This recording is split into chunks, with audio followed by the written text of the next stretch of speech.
Yes, that is how you warm your gloves up.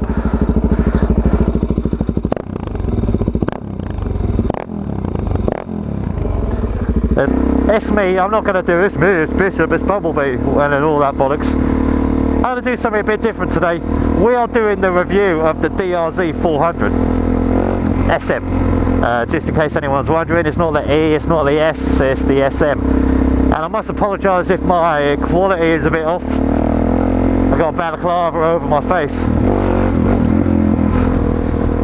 So yeah, you know, I've had this bike a couple of months now. I wanted to wait a while before I even bother doing a review, because no point reviewing something after a month, because you don't really know what you're on about. So the first thoughts of my DRZ. When I first got on it, I thought, fuck me, this bike's quite upright. Like, even though the WR sat very upright, on this I feel very exposed, like quite up, no wind protection. So yeah, it felt weird. I'm not complaining, I like it. I like Supermotos.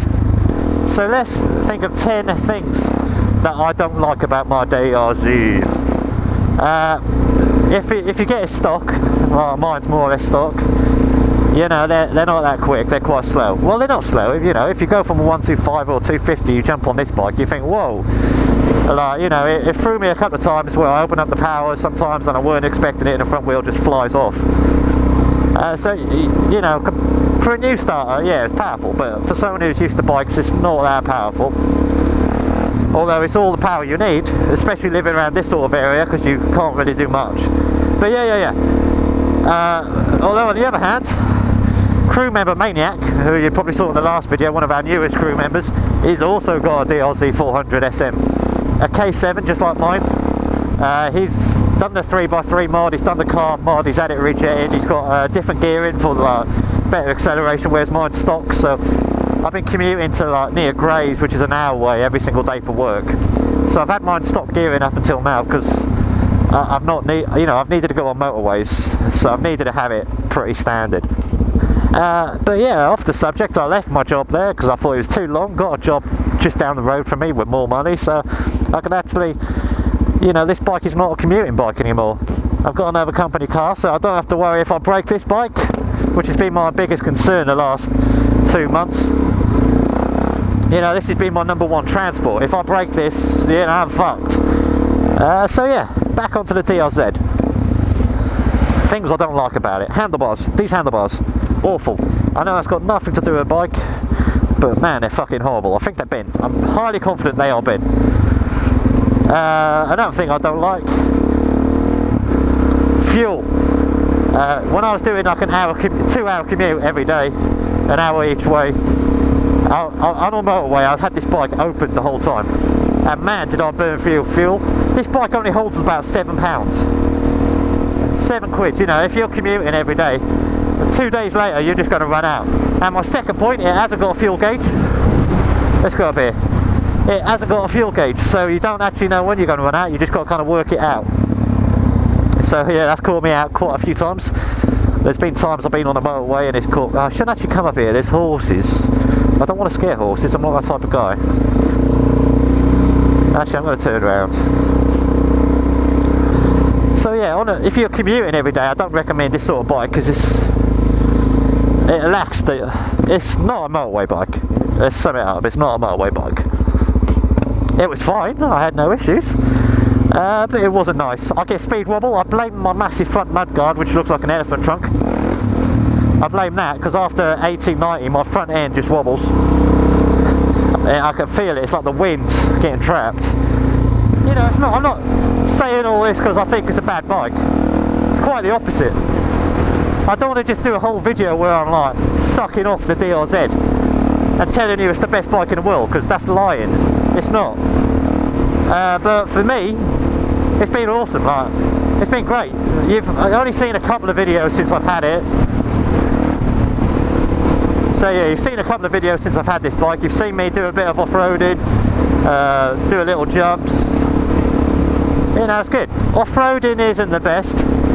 I prefer off-roading on my WR. My WR was just so light. I could literally off-road on that and not worry at all. I could throw. Whoa, hey, what the fuck? How does that even happen? Like, how does that even happen? You're on a straight road. But yeah, my WR off-roading was so good. It was so light, you could literally just open the throttle up and it'll stay. You know, you don't have to worry too much. But on this, when I'm off-roading, you know, you got a bit more power to the back. My tyres are not good off-road, so when we off-road, opening up too much throttle, your back end's all over the place. It's not bad, don't get me wrong, I still reckon it's a good bike off-roading. It's a bit heavy, and the turning circle, if you don't know what the turning circle is, it's quite obvious. It's when you have your handlebars locked left or right and you want to do a turn.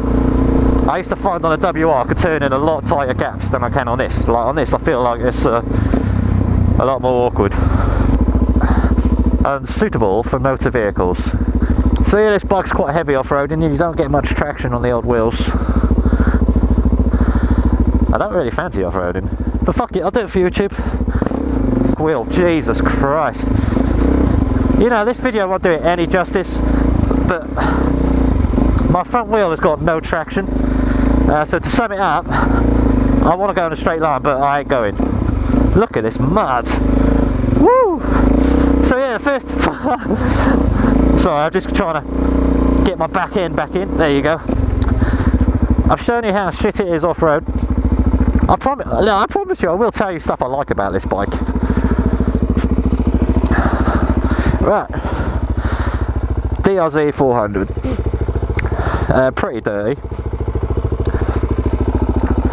if I'm honest. I changed my headlight to get the LED one. It's quite dirty, it's filth.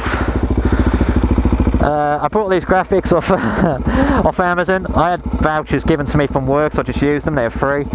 And then they were all peeling, they didn't fit here, had to cut them here. Oh shit! The awkward moment you realise you're missing a seatbolt. Young maniac, you were right. You said I was missing a seatbolt.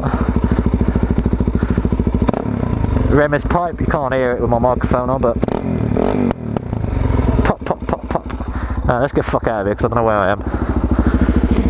So yeah, that's fucking on a hill, can't get in it. But it is a good bike. It is a fucking amazing bike.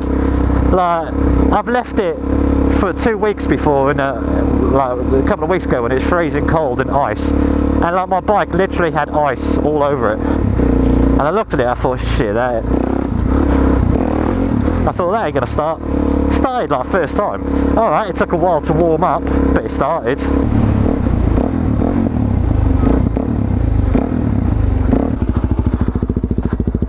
Right, ready?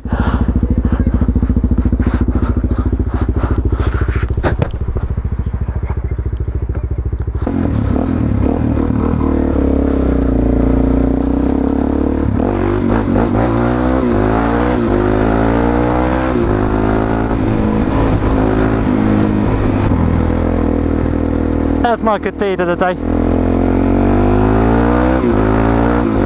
I didn't think I was going to clear the fence wearing fucking motorbike boots. I caught the ball at the tip of my toe. I thought that's going to be embarrassing if a car went past and I just smashed the side of the car. That'd be quite funny as fuck. I'd be on my bike, I'd be out of there. That's enough of me rambling on. You guys, again, have a lovely weekend. And I'll see you motherfuckers on the flip side.